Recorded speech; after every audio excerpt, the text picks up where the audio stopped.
नमस्ते दोस्तों, आज हम जानने जा रहे हैं 14 इन्वेस्टिंग के प्रकार टाइप्स। देखिए, दुनिया में सबसे फेमस ऐसे 14 टाइप्स ऑफ इन्वेस्टमेंट्स हैं जो अगर आपको पता रहेंगे तो हो सकता है आप इसमें से कुछ इस्तेमाल करके अपने जीवन में वो इन्वेस्ट करें, उससे आप रिटर्न बना सकें। मेरे इसमें से कौन से फेवरेट है वो भी मैं आपको बताऊंगा और बहुत सारी चीजें मैं इस वीडियो में बताने वाला हूँ, तो इस वीडियो को अंत तक जरूर देखिए। अगर इस चैनल पे आप नए हैं तो इस चैनल को सब्सक्राइब कीजिए, दोस्तों को शेयर कीजिए और लाइक और कमेंट करना ना भूलें। तो स्टार्ट करते हैं।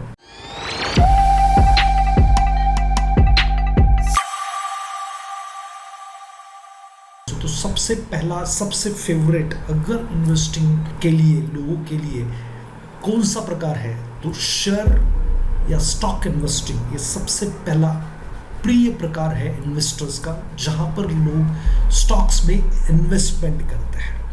मतलब क्या कि कंपनी का फंडामेंटल एनालिसिस करके, कंपनी की फ्यूचर ग्रोथ देखकर उस स्टॉक में वो इन्वेस्ट करते हैं और कई सालों तक उसमें वो इन्वेस्टेड रहते हैं।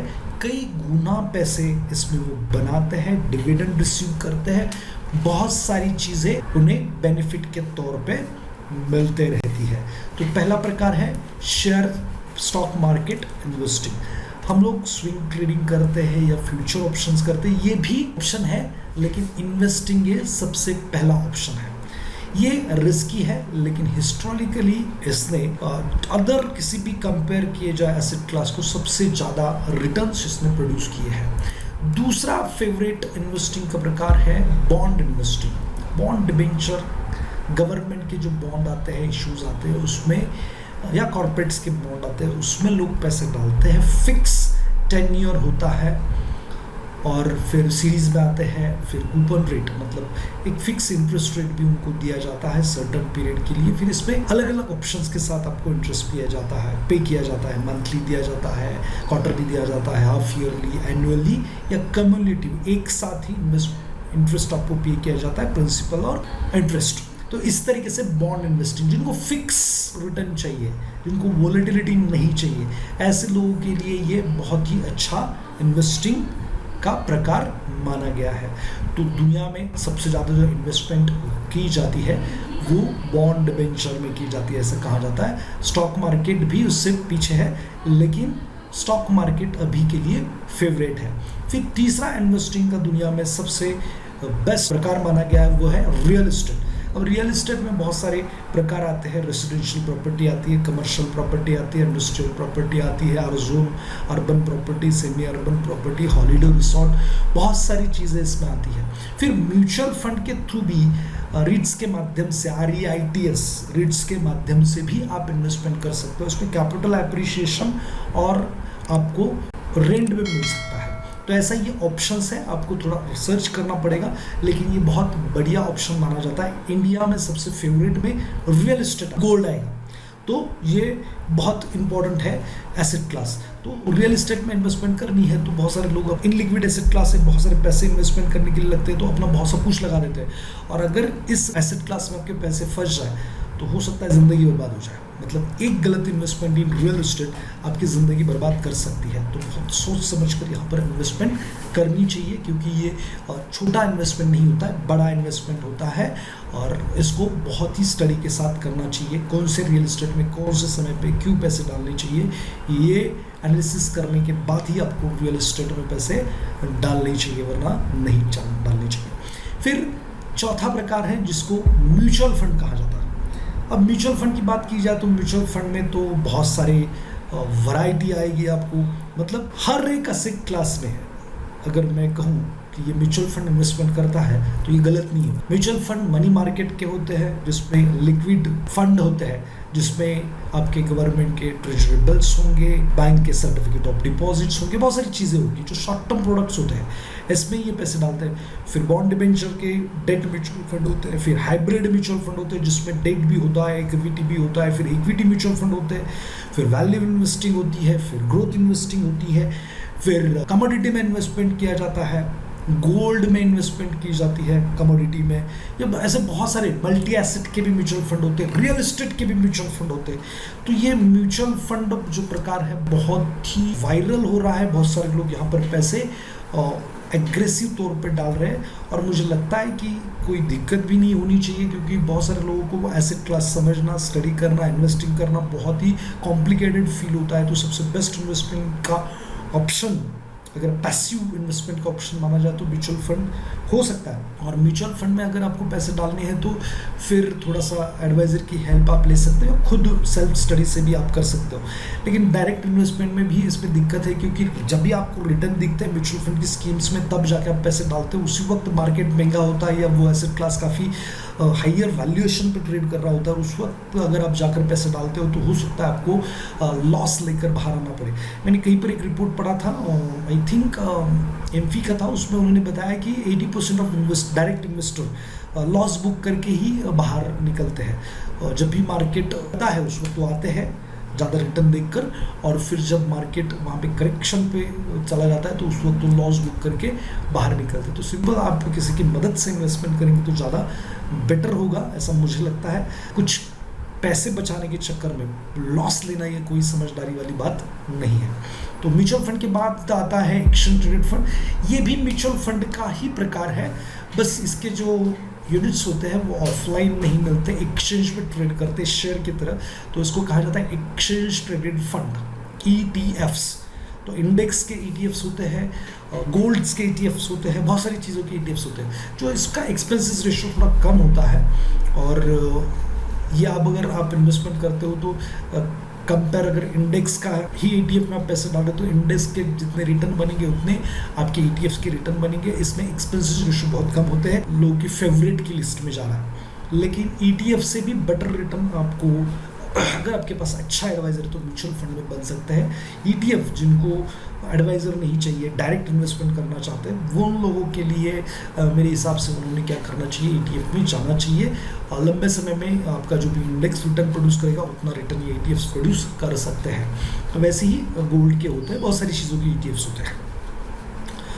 तो शेयर के जैसे जो म्यूचुअल फंड के NAVs ट्रेड करते हैं एक्सचेंज पे, ऐसे म्यूचुअल फंड्स के NAV खरीदने के लिए आपको डिमैट की ज़रूरत होती है, वहाँ से आप खरीद सकते हो ETF के माध्यम से। फिर कमोडिटी इन्वेस्टिंग, गोल्ड है, सिल्वर है, ऑयल है, एग्रीकल्चर प्रोडक्ट्स है, इसमें आप इन्वेस्टमेंट कर सकते हैं। हेजिंग के लिए और डाइवर्सिफिकेशन के लिए मेनली इसको इस्तेमाल किया जाता है मेरे हिसाब से। देखो सिंपल है कि मुझे डर है कि मैं कोई एग्री कमोडिटी सोयाबीन निकाल रहा हूँ और मुझे डर है कि फ्यूचर में बहुत सारा प्रोडक्शन होने की वजह से रेट कम हो सकते हैं, तो मैं आज ही फ्यूचर कॉन्ट्रैक्ट बेच दूँ कमोडिटी का, जब मेरा माल आएगा तो उसको खरीद लूँ। तब तक अगर रेट्स कम होते तो वो जो डिफरेंस है वो मुझे मिल जाएगा।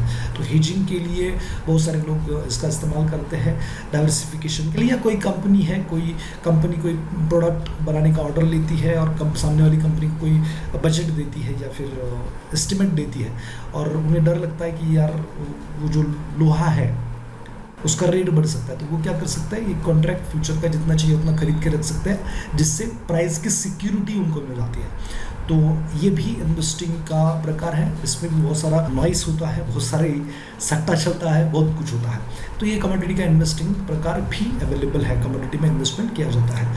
फिर ऑप्शन, फ्यूचर ऑप्शन, ये फ्यूचर ऑप्शन ये कॉन्ट्रैक्ट्स होते हैं और जो अंडरलाइन एसेट होती है उस पर इसके प्राइस जो है डिराइव होते हैं, तो डेरिवेटिव इन्वेस्टिंग इसको कहा जाता है। तो ये बहुत ही हाई रिस्क है, कुछ ही समय के लिए ये अवेलेबल होते हैं और इसकी एक्सपायरी होती है, जिसकी वजह से अगर आप सही भी हो और उस दौरान वो जो अंडरलाइन है उसकी मूवमेंट आपके खिलाफ या होती नहीं है, तो उस वक्त टाइम टेकिंग की वजह से आपका काफ़ी सारा नुकसान हो सकता है। फ्यूचर एंड ऑप्शन या डेरिवेटिव ट्रेडिंग ये बहुत ही एक्सपर्ट लोगों का काम है, ये भी हेजिंग के लिए इस्तेमाल हो जाता है। स्पेकुलेशन तो इसमें चलता ही है, रिस्क मैनेजमेंट के लिए इसका इस्तेमाल किया जाता है, तो ये भी इन्वेस्टिंग का प्रकार है। हेजिंग मतलब अगर मेरा कोई पोर्टफोलियो और मुझे लगता है अभी मार्केट टूटेगा और मुझे पोर्टफोलियो बेचना नहीं है, इन दिस सर्कमस्टेंस में इंडेक्स फंड को हेज कर सकता हूँ, कितना डेल्टा निकाल के, कितना अगर मेरा पोर्टफोलियो इतना गिरेगा तो इंडेक्स कितना गिरेगा, या इंडेक्स इतना गिरेगा तो मेरा पोर्टफोलियो कितना गिरेगा, उस हिसाब से मैं इसको हेज कर सकता हूँ। हेजिंग के लिए broadly people using this kind of options and futures, तो आपको भी इसको सीखना चाहिए। हेजिंग अगर आप करते हो तो आपका रिस्क मेंटेन या रिस्क कम करने के लिए इसका इस्तेमाल किया जा सकता है। बहुत ही कॉम्प्लेक्स प्रोडक्ट होता है, तरीके से समझेंगे तो बहुत इजीली इसको कर सकते हैं।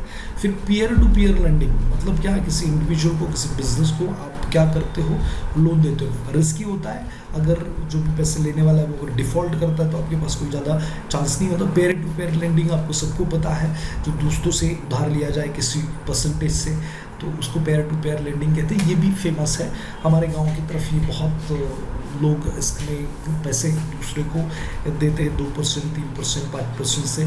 तो ये पेयर टू पेयर, लेकिन ये क्वाइट रिस्की है, इसके लीगलिटीज़ के साथ ज़्यादा कुछ है नहीं, तो ये भी दिक्कत वाला है। तो ये कुछ हद तक कुछ लोग करते हैं, ये इन्वेस्टिंग का एक फेवरेट प्रकार माना गया है। फिर स्टार्टअप इन्वेस्टिंग मतलब बिजनेस में नए नए जो स्टार्टअप्स आते हैं उसमें इन्वेस्टिंग करना। वेंचर कैपिटल भी इसको कहा जाता है। हाई ग्रोथ पोटेंशियल होता है, अर्ली स्टेज में आप पैसे लगाते हो और इसमें भी बहुत सारे पैसे बन सकते हैं, लेकिन हाई रिस्क है तो रिटर्न भी हाई होते हैं। कभी कभी आपको इसमें बड़ा लॉस भी आ सकता है। तो एक ही स्टार्टअप में पैसे लगाने की जगह आप अगर डाइवर्सिफाइड करते हो, अलग अलग स्टार्टअप्स में पैसे लगाते हो, तो ये भी लोगों का बहुत ही फेवरेट इन्वेस्टिंग टाइप है, स्टार्टअप में इन्वेस्टमेंट करना। साथ में अनलिस्टेड शेयर्स भी इन्वेस्टमेंट के लिए आप इस्तेमाल करते हो। अभी अभी कुछ दिनों में एक नया प्रकार बहुत ही जोर शोर से उभर कर आ रहा है, उसको कहते हैं क्रिप्टो करेंसीज। बिटकॉइन है, इथेरियम है, ये इलीगल है ही।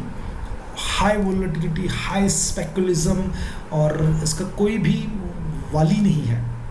ये डिजिटल फॉर्मेट में है, पता नहीं कैसे क्या ट्रेड होता है, मुझे इसके बारे में ज़्यादा जानकारी नहीं है, लेकिन बहुत सारे लोग इस पर इन्वेस्टमेंट कर रहे हैं, पैसे बना रहे हैं और बहुत सारे लोग लूज़ भी कर रहे हैं। तो अगर आपको इसमें कुछ समझ में आता है तो डेफिनेटली इसका भी आप इस्तेमाल कर सकते हैं, लेकिन ये एडवाइजेबल नहीं है, मैं तो इसको नहीं करूँगा।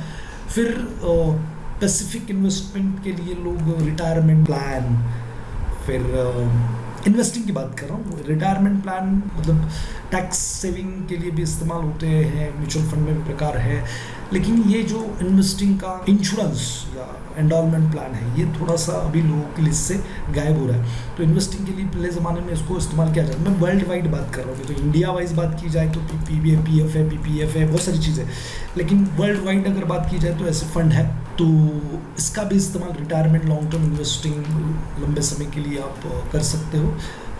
मिक्स स्टॉक्स इसमें ले सकते हो, बॉन्ड्स ले सकते हो, अलग अलग एसेट क्लास का एक पोर्टफोलियो बनाकर आप रिटायरमेंट अकाउंट बनाकर इसमें इन्वेस्टमेंट कर सकते हो। वैल्यू इन्वेस्टिंग, ग्रोथ इन्वेस्टिंग और डिविडेंड इन्वेस्टिंग, ऐसे 3 प्रकार आते हैं इसमें। तो वैल्यू इन्वेस्टिंग मतलब क्या कि मार्केट समझ लीजिए काफ़ी नीचे आ गया, इसकी वजह से अच्छे अच्छे स्टॉक्स भी नीचे आ गए और कौड़ियों के दाम में मिल रहे, तो उसको कहेंगे वैल्यू इन्वेस्टिंग। मतलब वैल्यू दिख रही है उसमें, पोटेंशियल से काफ़ी सस्ता मिल रहा है तो उसको वैल्यू करेंगे। फिर ग्रोथ इन्वेस्टिंग मतलब अभी मार्केट महंगा है लेकिन उसका ग्रोथ इतना है कि 40-50% से स्टॉक ग्रो कर रहा है या प्रॉफिट मार्जिन ग्रो कर रहे हैं, सेल ग्रो कर रहा है, तो ग्रोथ ऑप्शन इसको मतलब महंगा होता है, हाई पी पे मिलता है और ग्रोथ इन्वेस्टिंग महंगे भी की जाती है और करते हैं लोग और पैसे भी बनाते हैं। फिर डिविडेंड इन्वेस्टिंग, जो हाई डिविडेंड पेइंग स्टॉक्स होते हैं उनको ही लिया जाता है इसमें, बाकी कुछ नहीं किया जाता। तो ये वैल्यू इन्वेस्टिंग रियल एस्टेट में भी हो सकता है, मेरे हिसाब से बहुत सारी जगह पे हो सकता है। ग्रोथ इन्वेस्टिंग भी बहुत सारी जगह पे हो सकता है। डिविडेंड इन्वेस्टिंग भी हो सकता है, डिविडेंड इन्वेस्टिंग स्टॉक्स में ही है, लेकिन रेंट यील्ड की बात की जाए तो वो भी एक डिविडेंड करके मैं कंसिडर करता हूँ, तो उसको भी आप देख सकते हो। फिर ECG ऐसे एक प्रकार आया है जिसको इन्वायरमेंटल, सोशल एंड गवर्नेंस किया जाता है। फिर इंटरनेशनल मार्केट भी इंडियन लोगों के लिए आज की डेट में खुला हुआ है, तो इंडियन मार्केट ही बहुत बढ़िया है, तो इंटरनेशनल में इन्वेस्टमेंट करने की ज़रूरत नहीं है। कोई इमर्जिंग मार्केट है तो उसमें ज़रूर आप जा सकते हैं, लेकिन मुझे ऐसा लगता है कि इंडिया ही इमर्जिंग भी है, ग्रोथ पोटेंशियल भी काफ़ी अच्छा है और काफ़ी अच्छी वैल्यू, अट्रैक्टिव वैल्यूएशन पे बहुत सारे स्टॉक्स मुझे दिखते हैं। आप इंडिया को ही कंसिडर करें। अगर मेरे फेवरेट्स की बात की जाए तो मैं म्यूचुअल फंड, स्टॉक मार्केट जिसमें इन्वेस्टिंग और फिर रियल एस्टेट को भी तवज्जो दे सकता हूँ। 4-5% का मैं गोल्ड भी आपके पोर्टफोलियो में रखने की सलाह दूंगा। और यहाँ पे इन्वेस्टिंग कहते हुए ये जो 14-15 प्रकार मैंने यहाँ पर आपको इन्वेस्टिंग के टाइप्स में बताया है, ज़रूर इसको समझें, डीपली ज्ञान लें। और अगर आपके इस पर कोई सवाल है तो नीचे कमेंट बॉक्स में ज़रूर पूछें, इस पर क्लैरिफिकेशन ज़रूर देने की मैं कोशिश करूँगा। अगर आपको ये वीडियो अच्छा लगा है तो डेफिनेटली लाइक शेयर कमेंट करें, जिससे मोटिवेशन मिलेगा मुझे। और नेक्स्ट वीडियो कौन से टॉपिक पे आपको चाहिए ज़रूर पूछें। मिलते हैं नेक्स्ट वीडियो में। Thank you very much.